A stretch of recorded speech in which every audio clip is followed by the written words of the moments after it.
بسم اللہ الرحمن الرحیم۔ السلام علیکم ورحمۃ اللہ وبرکاتہ۔ محترم ناظرین، کچھ درخت ایسے ہوتے ہیں جن کے پاس اکثر اوقات جنات اور شیاطین کا سایہ ہوتا ہے۔ ان درختوں سے پرہیز کرنا ضروری ہے۔ ان درختوں کے پاس نہ جانا یہ زیادہ بہتر ہے۔ وہ کون سے درخت ہیں وہ بھی آپ لوگوں کو بتاتی ہوں، اور ساتھ ساتھ کچھ دوائیں میں آپ لوگوں کو بتاؤں گی جن سے آپ جن کے شر سے بچ سکتے ہیں۔ نبی کریم صلی اللہ علیہ وآلہ وسلم کا فرمان ہے، جب تم قضائے حاجت کے لیے جاؤ تو کسی سائے دار درخت یا رستے پر یا پانی کے کنارے پر نہ بیٹھو۔ نبی کریم علیہ السلام نے قضائے حاجت کے لیے سائے دار درخت کے نیچے بیٹھنے سے منع فرمایا۔ اس کے بارے میں شارحین نے بھی لکھا ہے کہ سائے دار جگہ جو ہے وہ اکثر اوقات جہانات کا بسیرا ہوتے ہیں، اس لیے وہاں بیٹھنے سے منع فرمایا۔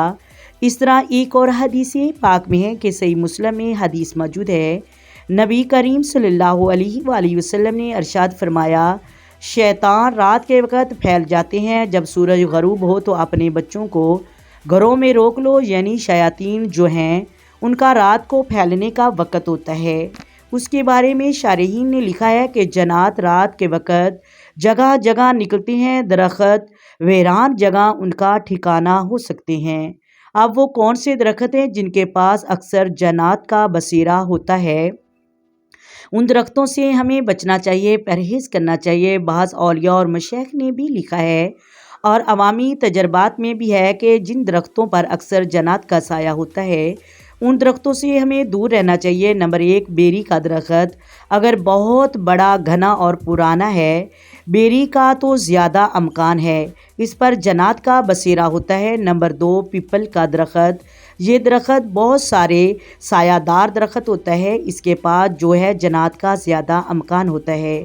نمبر 3، بوہڑ کا درخت۔ ہم تو اپنی زبان میں بوہڑ ہی کہتے ہیں۔ بوہڑ کے درخت کے پاس بھی جنات کا زیادہ بسیرا ہوتا ہے، بتایا گیا ہے کہ جنات کا زیادہ امکان ہوتا ہے۔ نمبر 4، رات رانی۔ یہ بھی ایک پودا ہوتا ہے، آپ نے دیکھا ہوگا اس کے پھول وغیرہ بھی ہوتے ہیں، اس کے پاس بھی جنات اور شیاطین کا بسیرا ہوتا ہے۔ نمبر 5، جامن کا درخت۔ نمبر 6، کیلے کا درخت۔ اس کے پاس بھی جنات کے بسیرے کا زیادہ امکان ہوتا ہے۔ نمبر 7، نیم کا درخت۔ اگر بہت زیادہ پرانا درخت ہے، گھنا درخت ہے، اس طرح کے درختوں کے پاس جنات کا بسیرا ہوتا ہے۔ بہت زیادہ گھنے درختوں میں، پرانے درختوں میں جنات کا زیادہ امکان ہوتا ہے۔ اب جتنے بھی درختوں کا میں نے ذکر کیا ہے 100% ان درختوں کے پاس شیطان کا بسیرا ہوتا ہے۔ دیکھیں اگر یہ تو آبادی میں ہے تو کم چانس ہے۔ اللہ رب العالمین نے جنات کو آبادیوں سے دور رہنے کا حکم دیا ہے، تو یہ آبادیوں میں اس طرح کی چیز نہیں رہتی۔ اگر ویران ہے، بہت زیادہ ویرانہ ہے تو وہاں ان کا زیادہ امکان ہے، تو اس سے دور رہنا چاہیے۔ اب کچھ دوائیں نبی کریم علیہ السلام نے ہمیں بتائی ہیں، جس طرح کے گھر سے نکلنے کی جو دعا ہے آقا کریم علیہ السلام نے ہمیں سکھائی ہے۔ اب جب بھی آپ گھر سے نکلے تو وہ دعا پڑھ لیا کریں۔ اس کے علاوہ صبح و شام کے جو اذکار ہیں نبی کریم صلی اللہ علیہ وآلہ وسلم نے سونے سے قبل سورۃ فلق، سورۃ الناس جو ہے یہ پڑھ کر دم کرتے تھے۔ اس طرح آیت الکرسی پڑھنے کی بہت زیادہ فضیلت ہے۔ اب کوئی شخص آیت الکرسی پڑھتا ہے تو اللہ اس کے لیے محافظ مقرر کر دیتا ہے، تو ہمیں یہ دعائیں پڑھنی چاہیے تاکہ اس طرح کے خبیث جنات سے ہم محفوظ رہ سکیں۔ محترم ناظرین، امید کرتی ہوں آپ کو ویڈیو کی سمجھ آ گئی ہوگی۔ اگر ویڈیو اچھی لگے ویڈیو کو لائک کریں، شیئر کریں اور چینل کو سبسکرائب کریں۔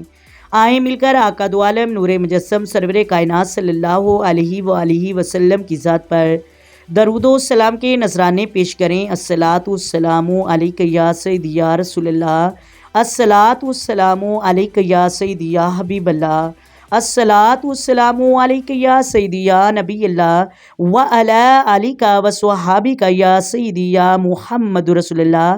محترم ناظرین، اللہ حافظ۔